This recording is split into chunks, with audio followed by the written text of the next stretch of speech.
ನಮಸ್ತೆ, ಅಶ್ವವೇಗ ಚಾನಲ್ಗೆ ಸ್ವಾಗತ. ನಾನು ದಿವ್ಯಾ ಸಂದೀಪ್. ಹಲವಾರು ವರ್ಷಗಳಿಂದ ವಿದೇಶಗಳಲ್ಲಿ ಉನ್ನತ ಹುದ್ದೆಯಲ್ಲಿ ದುಡಿದು ಅಪಾರ ಅನುಭವ ಗಳಿಸಿರುವ ಚಿಂತಕ ಮಹಾಲಿಂಗಂ ಬಾಲಾಜಿಯವರು ಆಂಗ್ಲ ಭಾಷೆಯಲ್ಲಿ ರಚಿಸಿದ ಬ್ರಾಹ್ಮಣರ ನರಮೇಧ ಪುಸ್ತಕವನ್ನು ಮಲ್ಲೇಶ್ವರ ಸಂಪಿಗೆ ರಸ್ತೆಯಲ್ಲಿರುವ ಶ್ರೀ ಯದುಗಿರಿ ಯತಿರಾಜ ಮಠದಲ್ಲಿ ಆಗಸ್ಟ್ 15ರಂದು ಸಂಜೆ ಬಿಡುಗಡೆ ಮಾಡಲಾಯಿತು.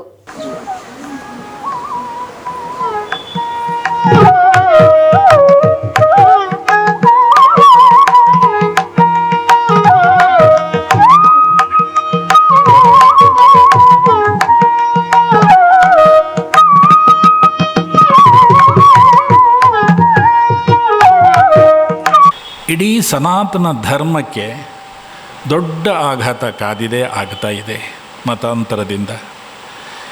ನಮ್ಮ ಮಧ್ಯೆಯೇ ಮತಾಂತರ ಆಗುತ್ತೆ, ನಮಗೆ ಗೊತ್ತಾಗ್ತಾ ಇಲ್ಲ. ಇಡೀ ಕೌಟುಂಬಿಕ ವ್ಯವಸ್ಥೆ ಕುಸಿದು ಹೋಗಿದೆ. ಅಂತರ್ಜಾತೀಯ ವಿವಾಹಗಳಾಗ್ತಾ ಇದೆ, ಸಾಂಕರ್ಯಗಳಾಗ್ತಾ ಇದೆ, ಧರ್ಮಗಳೆಲ್ಲದರ ಮೇಲೆ ಆಘಾತ ಆಗ್ತಾ ಇದೆ. ಇದನ್ನು ಹೇಗಾದರೂ ಮಾಡಿ ತಡಿಬೇಕು ಅನ್ನುವಂಥದ್ದು ಎಲ್ಲರ ವಿಚಾರ ಆಗಿತ್ತು. ಅದಕ್ಕೆ ನಾವೆಲ್ಲ ಸೇರಿ ಒಂದು ನಿರ್ಣಯವನ್ನು ಮಾಡಿದ್ವು. ನಮ್ಮ ಸನಾತನ ಧರ್ಮ ಉಳಿದಾಗ ರಾಷ್ಟ್ರ ಉಳಿಯುತ್ತೆ. ಆ ರಾಷ್ಟ್ರ ಉಳಿಬೇಕಾದ್ರೆ ಧರ್ಮ ಉಳಿಲೇಬೇಕು ಮತ್ತು ಮತಾಂತರ ಆಗಬಾರದು. ಇದಕ್ಕೇನಾದರೂ ಒಂದು ಪರ್ಯಾಯವನ್ನು ಕಂಡುಹಿಡಿಬೇಕು ಅಂತ ದೀರ್ಘವಾದಂಥ ಚಿಂತನೆಯನ್ನು ಮಾಡಿ 3 ಪ್ರಮುಖವಾದಂತಹ ನಿರ್ಣಯವನ್ನು ಮಾಡಿದ್ವು ಮೊನ್ನೆ ದಿವಸ ಕಾರ್ಯಕ್ರಮದಲ್ಲಿ. ಧರ್ಮಕ್ಕೆ ಹೊರಗಡೆಯಿಂದ ಆಘಾತ ಆಗ್ತಾ ಇದೆ, ಧರ್ಮಕ್ಕೆ ಒಳಗಡೆಯಿಂದನೂ ಆಘಾತ ಆಗ್ತಾ ಇದೆ ಅಂತ. ನಾನು ಕಳೆದ 1 ತಿಂಗಳಿಂದ 2 ಕೃತಿಗಳನ್ನು ಓದಿದೆ. ಒಂದು ಮಹಾಲಿಂಗಂ ಬಾಲಾಜಿಯವರು ಬರೆದಂತಹ ಬ್ರಾಹ್ಮಿನ್ ಹತ್ಯಾಕಾಂಡ. ಆ ಶಬ್ದವನ್ನೇ ಉಪಯೋಗಿಸಬೇಕು. ನಾನು ಗೂಗಲ್ನಲ್ಲೆಲ್ಲ ನೋಡಿದೆ, ಅದಕ್ಕೆ ಅರ್ಥ ಇರುವಂಥದ್ದು ಹತ್ಯಾಕಾಂಡ. ಅದನ್ನು ಓದಿದೆ. ನಮ್ಮ ಪಾರ್ಥಸಾರಥಿಯವರು ಹೇಳಿದಂತೆ ತುಂಬ ಶ್ರಮಪಟ್ಟಿದ್ದಾರೆ, ತುಂಬ ಮಾಹಿತಿಗಳನ್ನು ಸಂಗ್ರಹ ಮಾಡಿದ್ದಾರೆ. ಅನೇಕ ವರ್ಷಗಳ ಅಧ್ಯಯನ, ದೇಶ ವಿದೇಶಗಳಲ್ಲಿ ಹೇಗೆ ನಮ್ಮ ಬಗ್ಗೆ ಇದೆ ಅನ್ನುವಂಥದ್ದು ಮಾಡಿದ್ದಾರೆ. ಎಷ್ಟು ದೀರ್ಘವಾಗಿ ಅಧ್ಯಯನ ಮಾಡಿ ಅದಕ್ಕೆ ಪರ್ಯಾಯವನ್ನು ಸೂಚಿಸಿದ್ದಾರೆ. ಈ ಪುಸ್ತಕ ಓದ್ತಾ ಇದ್ದಾಗ 15 ದಿವಸಗಳ ಹಿಂದೆ ನನಗೆ ಒಬ್ಬರು ಒಂದು ಪುಸ್ತಕ ಕಳಿಸಿದ್ರು. ಬ್ರಾಹ್ಮಣ್ ದಿ ಗ್ರೇಟ್ ಅಂತ ಒಂದು ಪುಸ್ತಕ. ಅದನ್ನು ಬರೆದಂಥವನು ನವಾಜ್ ಖಾನ್ ಅಂತ ಒಬ್ಬ ಮುಸ್ಲಿಮ್. ಅವನು ಭೂಪಾಲ್ನಲ್ಲಿದ್ದಾನೆ. ಅವನು ಅನೇಕ ಕಾದಂಬರಿಗಳನ್ನೆಲ್ಲ ಬರೆದಿದ್ದಾನೆ. ಅವನು ಒಂದು ಕಾದಂಬರಿಯನ್ನು ಈಗ ರಚನೆ ಮಾಡಿದ್ದಾನೆ. ಈ ಬ್ರಾಹ್ಮಣ್ ದಿ ಗ್ರೇಟ್ ಪುಸ್ತಕ ಕಳೆದ 4 ತಿಂಗಳಿನಲ್ಲಿ 5 ಸಲ ಪುನರ್ಮುದ್ರಣ ಆಗಿದೆ. 5 ಸಲ ಪುನರ್ಮುದ್ರಣ ಆಗಿದೆ. ನಮ್ಮ ಬಾಲಾಜಿಯವರ ಪುಸ್ತಕನೂ ಹೀಗೆ ಪುನರ್ಮುದ್ರಣ ಆಗಬೇಕು, ಎಲ್ಲರೂ ಓದಿದಾಗ. ಅದು ಕಾದಂಬರಿಯ ಸ್ವರೂಪ. ಒಬ್ಬ ಯುವಕ ವಿದೇಶದಲ್ಲಿರ್ತಾನೆ, ಬ್ರಾಹ್ಮಣ ಯುವಕ, ದೊಡ್ಡ ಕೆಲಸದಲ್ಲಿದ್ದಾನೆ. ಹೇಗೆ ನಮ್ಮ ಮಹಾಲಿಂಗಂ ಬಾಲಾಜಿ ಹೇಗೆ ಒಂದು ದೊಡ್ಡ ಉದ್ಯೋಗದಲ್ಲಿದ್ದರೋ, ಅವನಿಗೆ ಅಕಸ್ಮಾತಾಗಿ ಚಾಣಕ್ಯನ ಪುಸ್ತಕ ಸಿಗುತ್ತೆ, ಅವನ ಜೀವನ ಚರಿತ್ರೆ ಪುಸ್ತಕ ಸಿಗುತ್ತೆ. ಅದನ್ನು ಓದ್ತಾನೆ.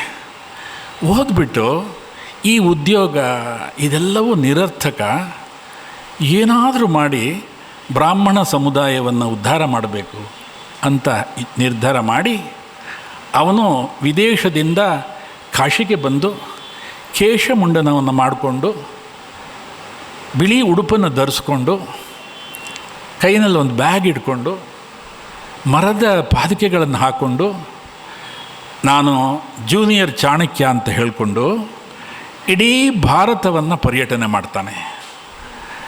ಬ್ರಾಹ್ಮಣರ ಸ್ಥಿತಿಗತಿಗಳನ್ನೆಲ್ಲ ಅಧ್ಯಯನ ಮಾಡ್ತಾನೆ. ಪೂರಿಗೆ ಹೋಗ್ತಾನೆ, ದ್ವಾರಕೆಗೆ ಹೋಗ್ತಾನೆ, ಬದ್ರಿಗೆ ಹೋಗ್ತಾನೆ, ಗಯೆಗೆ ಹೋಗ್ತಾನೆ. ಅವನ ತೀರ್ಥಕ್ಷೇತ್ರ, ನಮ್ಮ ತೀರ್ಥಕ್ಷೇತ್ರಗಳನ್ನೆಲ್ಲ ಯಾತ್ರೆ ಮಾಡಿದ್ದಾನೆ. ಮಾಡಿ ಅವನು ಬುಕ್ ತುಂಬ ವಿಸ್ತಾರವಾದಂತಹ ಪುಸ್ತಕ. ಅದು ಮಧ್ಯಪ್ರದೇಶದಲ್ಲಿ ಬಹಳ ಸಲ ಇದು ವಿತರಣೆ ಆಗ್ತಾಯಿದೆ. ಅವನು ಹೇಳ್ತಾನೆ, ಬ್ರಾಹ್ಮಣರು ಮಾತ್ರ ಈ ದೇಶಕ್ಕೆ ಒಂದು ಆಶಾಕಿರಣ. ವೇದ ಉದ್ಧಾರ ಆಗಬೇಕು. ಅವನು ಮುಸ್ಲಿಂ ಹೇಳಿರೋವಂಥದ್ದು, ನವಾಜ್ ಖಾನ್ ಹೇಳಿರೋವಂಥ ಮಾತಿದು. ವೇದ ಉದ್ಧಾರ ಆಗಬೇಕು. ವೇದ ನಶಿಸಿ ಹೋಗ್ತಾ ಇದೆ. ಎಲ್ಲರೂ ವೇದಾಧ್ಯಯನ ಮಾಡಬೇಕು, ಎಲ್ಲರೂ ಸಂಧ್ಯೆ ಮಾಡಬೇಕು. ನಮ್ಮ ಬಾಲಾಜಿ ಮಹಾಲಿಂಗಂ ಬಾಲಾಜಿಯವರು ತಮ್ಮ ಕೃತಿಯಲ್ಲಿ ಒಂದು ಸಜೆಷನ್ಸ್ ಹೇಳುವಾಗ ಎಲ್ಲ ಸಾಮೂಹಿಕವಾದಂಥ ಮಾಧ್ಯಾಹ್ನಿಕ ಅನುಷ್ಠಾನವನ್ನು ಮಾಡಬೇಕು ಅನ್ನುವಂಥ ಮಾತನ್ನು ಅವರು ಬರ್ತಾರೆ. ಮುಖ್ಯವಾಗಿ ಬ್ರಾಹ್ಮಣ ಸಮಾಜದಲ್ಲಿ ಅನುಷ್ಠಾನ ನಿಂತೋಗಿದೆ. ಅನುಷ್ಠಾನ ನಿಂತಾಗ ಅದು ಆ ಮತ, ಆ ಸಿದ್ಧಾಂತ ದುರ್ಬಲ ಆಗ್ತಾ ಹೋಗುತ್ತೆ. ಅದಕ್ಕೆ ಅವಕಾಶ ಕೊಡಬಾರ್ದು. ಅಂತಹ ಒಂದು ಉದಾತ್ತವಾದಂತಹ ವಿಚಾರ ಇಟ್ಕೊಂಡು, ಪಾಪ ನಾನು ಒಂದು ತಿಂಗಳಿಂದ ನಮ್ಮ ಭಾಮಾ ಸುರೇಶ್ ಹತ್ರ ಹೇಳ್ತಾ ಇದ್ದೆ, ಒಬ್ಬರೇ ಒಬ್ಬರು ಎಷ್ಟು ಸುತ್ತಾಡಿದ್ದಾರೆ. ನಮ್ಮ ಮಠಕ್ಕೆ 10 ಬಾರಿ ಬಂದರು. ನನಗೆ ಅವ್ರನ್ನ ನೋಡಿ ಒಂಥರ ಅಯ್ಯೋ ಅಂತ ಅನ್ನಿಸ್ತು. ಯಾಕೆಂದರೆ ಒಂದು ಕಡೆ ಗ್ರಂಥ ರಚನೆ, ಇನ್ನೊಂದು ಕಡೆ ಇದು ಬಿಡುಗಡೆ ಆಗಬೇಕು ಅಂತ. ಈಗಾಗಲೇ ಇದು ಚೆನ್ನೈನಲ್ಲಿ ಡಾಕ್ಟರ್ ಸುಬ್ರಹ್ಮಣ್ಯ ಸ್ವಾಮಿ ಇದನ್ನು ಲೋಕಾರ್ಪಣೆ ಮಾಡಿದ್ದಾರೆ. ಬಹಳ ಒಳ್ಳೆಯ ಮಾತುಗಳನ್ನು ಆಡಿದ್ದಾರೆ. ಈ ರೀತಿಯ ಒಂದು ಗ್ರಂಥಗಳು ಹೊರಗೆ ಬಂದಾಗ ನಾವೆಲ್ಲ ಅವಶ್ಯ ಇದನ್ನು ತಗೊಳ್ಬೇಕು, ಓದಬೇಕು. ಬ್ರಾಹ್ಮಣರ ಸ್ಥಿತಿ ತುಂಬ ಶೋಚನೀಯವಾಗಿದೆ. ನಾವು ನೋವಿನಿಂದ ಹೇಳಬೇಕು. ಕೀರ್ತಿಶೇಷರಾದಂತಹ KS ನಾರಾಯಣಾಚಾರ್ಯರು ಭಾರತದ ರಾಷ್ಟ್ರೀಯತೆ ಅನ್ನುವಂಥ ಒಂದು ಪುಸ್ತಕ ಬರೆದಿದ್ದಾರೆ. ಎಲ್ಲರೂ ಓದಬೇಕಾದ ಪುಸ್ತಕ. ಅದರಲ್ಲಿ ಸಮಾಜಕ್ಕೆ, ರಾಷ್ಟ್ರಕ್ಕೆ ಭಾರತದ ಕೊಡುಗೆ ಏನು, ಬ್ರಾಹ್ಮಣರ ಕೊಡುಗೆ ಏನು ಅಂತ ವಿಸ್ತಾರವಾಗಿ ಅದರಲ್ಲಿ ವಿಶ್ಲೇಷಣೆ ಮಾಡಿದ್ದಾರೆ. ನಮ್ಮ ಧರ್ಮ ಇದೊಂದು ಜಾತಿ ಅಲ್ಲ, ಮತ ಅಲ್ಲ. ಬ್ರಾಹ್ಮಣರು ಅನ್ನೋದು ಒಂದು ಜೀವನ ವಿಧಾನ. ಇದು ಜೀವನ ವಿಧಾನ. ಇದರಲ್ಲಿ ಸತ್ಯ ಇದೆ, ಆಚಾರ ಇದೆ, ಅನುಷ್ಠಾನ ಇದೆ, ವಿದ್ಯೆ ಇದೆ. ಏನೋ ಶೂನ್ಯ ಸಂಪಾದನೆ ಅಲ್ಲ ಇದು. ಇದಿಷ್ಟು ಇಟ್ಕಿರೋವಂಥದ್ದು. ನಮ್ಮ ತ್ರಯಾಚಾರ್ಯರು ಸಹ ವೇದವನ್ನೇ ಆಧಾರವಾಗಿ ಇಟ್ಕೊಂಡ್ರು, ಬ್ರಹ್ಮಸೂತ್ರವನ್ನೇ ಇಟ್ಕೊಂಡ್ರು, ಗೀತೆಯನ್ನೇ ಇಟ್ಕೊಂಡ್ರು.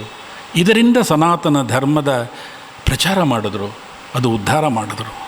ಈ ಸಂದರ್ಭದಲ್ಲಿ ಯದುಗಿರಿ ಯತಿರಾಜ ಮಠದ ಪ್ರಮುಖರಾದ ಶ್ರೀ ನಾರಾಯಣ ಜೀಯರ್ ಸ್ವಾಮೀಜಿ, ಉಡುಪಿ ಪುತ್ತಿಗೆ ಮಠದ ಶ್ರೀ ಸುಗುಣೇಂದ್ರ ತೀರ್ಥ ಸ್ವಾಮೀಜಿ ಕಾರ್ಯಕ್ರಮದಲ್ಲಿ ಪ್ರಧಾನ ಉಪಸ್ಥಿತರಾಗಿದ್ದರು. ಸಮಗ್ರ ದೇಶ, ಸಮಗ್ರ ಸಮಾಜವೂ ಕೂಡ ಹಾಳಾಗುವಂತಹ ಒಂದು ದುಸ್ಥಿತಿ ಬರಲಿಕ್ಕಿದೆ.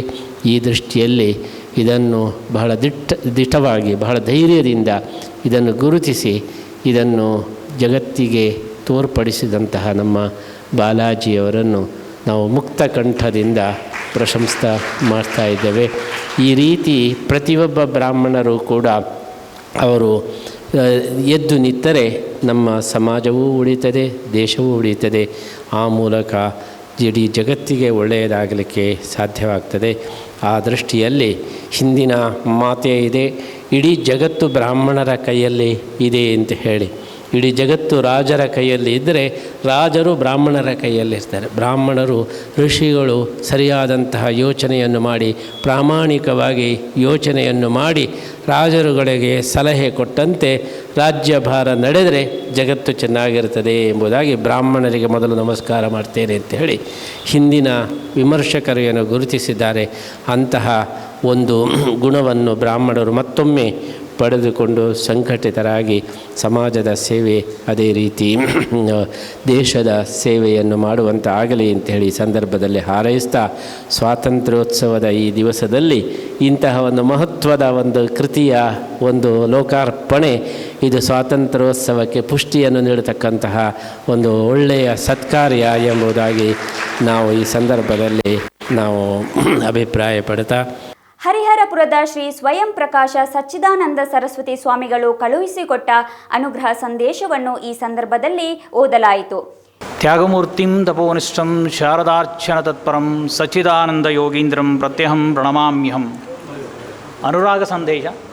ಬ್ಲೆಸ್ಸಿಂಗ್ ಆಫ್ ಪರಮಪೂಜ್ಯ ಶ್ರೀಮದ್ ಜಗದ್ಗುರು ಶಂಕರಾಚಾರ್ಯ ಶ್ರೀ ಶ್ರೀ ಸ್ವಯಂ ಪ್ರಕಾಶ ಸಚ್ಚಿದಾನಂದ ಸರಸ್ವತಿ ಮಹಾಸ್ವಾಮೀಜಿ, ಶ್ರೀ ಆದಿಶಂಕರಾಚಾರ್ಯ ಶಾರದಾ ಲಕ್ಷ್ಮೀ ನರಸಿಂಹಪೀಠಂ, ಶ್ರೀಮಠ ದಿವ್ಯಕ್ಷೇತ್ರ Hariharapura, to Shri Mahalingam Balaji, Kumbakonam.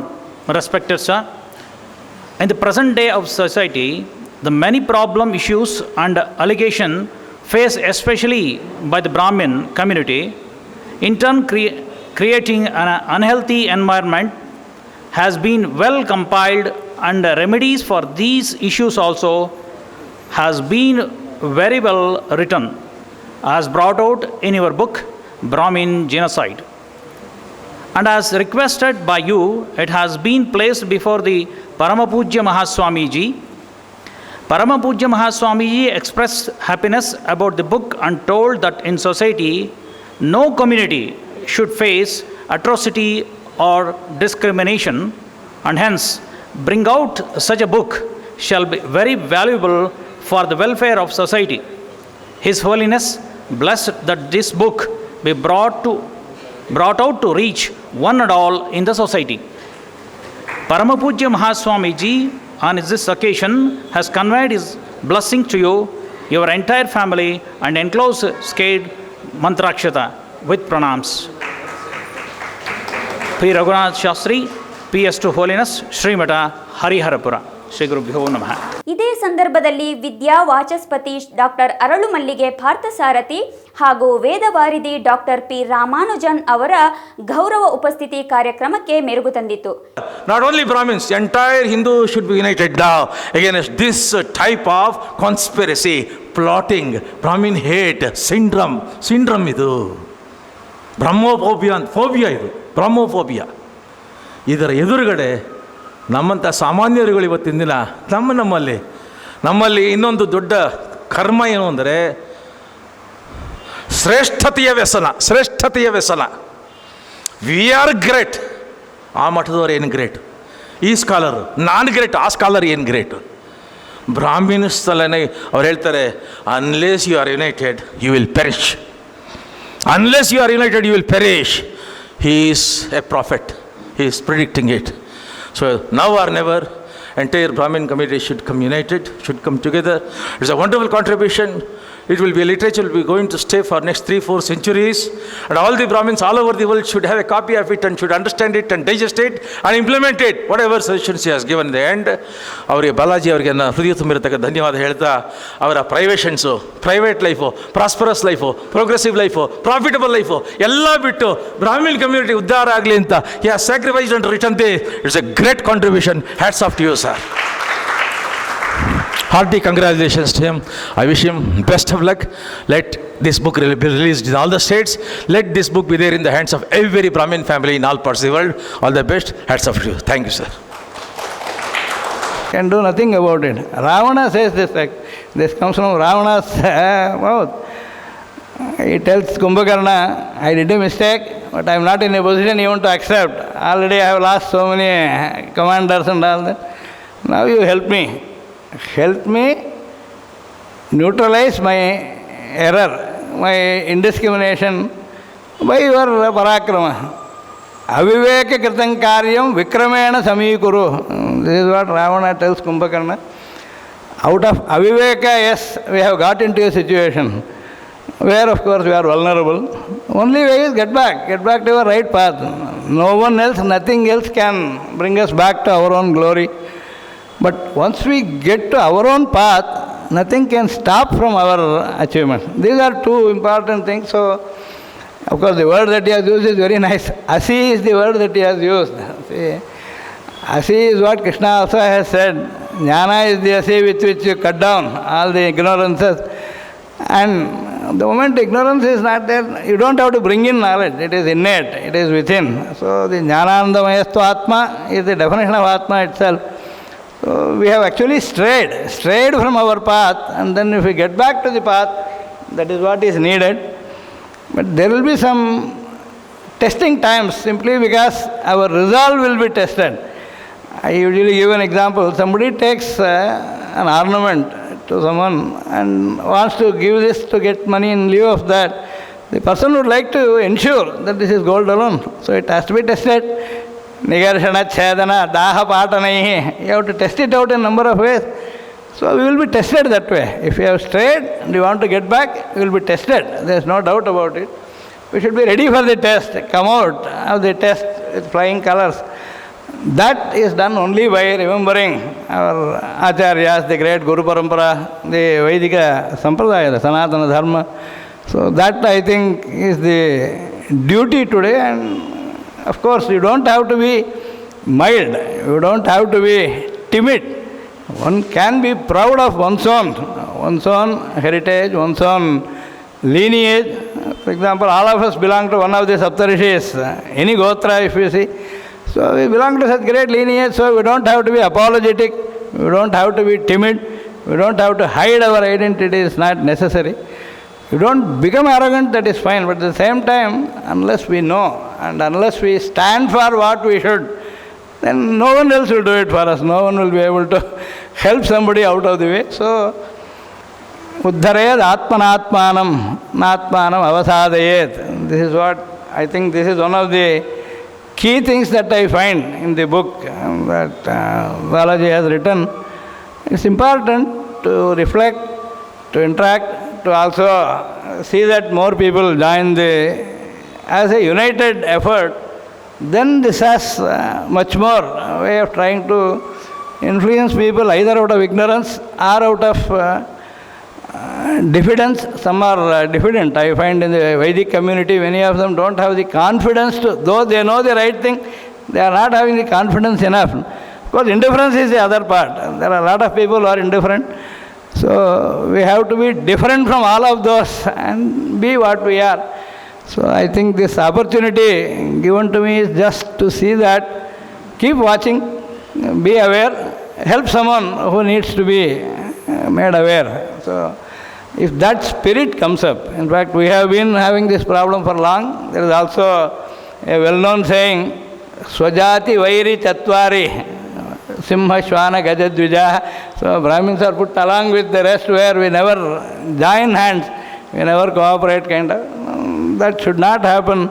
It is necessary that Sanghe Shakti, and more so in Kali Yuga. So in the times that we are in, we need unity. We need unity, but unity for the right purpose, for our own intrinsic abilities to be blossoming. So I wish, of course, more such efforts and more such realization, more people coming up. I have also participated in some of the activities of Sri Ravi Malhotra, and there are people who have been now trying to at least see that there is a danger, there are people who are not aware, we need to at least wake them up in their own interest plus our interest that we know of their lineage. So we don't want someone to lose the way kind of. So I wish all the success for this book, and based on this real activity, I find some 10-point plan given in the end. That is something, if it is followed, possibly yes, it will create a renaissance. It will at least get back some of the lost respect to the community. So I just hope with the Lord's grace. See, Krishna has a very complex character. He is also necessary to see that we are right on the right path. He is able to also shake us, shake our faith, also restore the faith. So we need to anyway surrender to him. That's what he has finally said. Sarvadharman Parityaja. If that part we are able to do, then we will be on the safer ground. And that is also, of course, the great teaching of our acharyas. And this place, of course, is a very blessed place. Yathiraja Mata based on Yathiraja Ramanujacharya. This surrendering to God and following dharma. This is something, that's all what we need to do. And if we are able to do well, we will be able to also help others without even, expecting anything in return. Just be what you are, it will help. Like sun helps everybody. He doesn't ask for anything in return. Fire, it doesn't ask anything. Similarly, forests are safe because of lions, and they don't expect anything. So this way, whatever the Shruti has mentioned has got a holistic view, and we hope someday, very soon, we are all able to at least able to think confidently and say yes, openly we will do our own activities without fear or favor. So if that happens, that will be a good day for us. And I hope that starts with all the holy blessings of the Swamijis today onwards. Thank you all.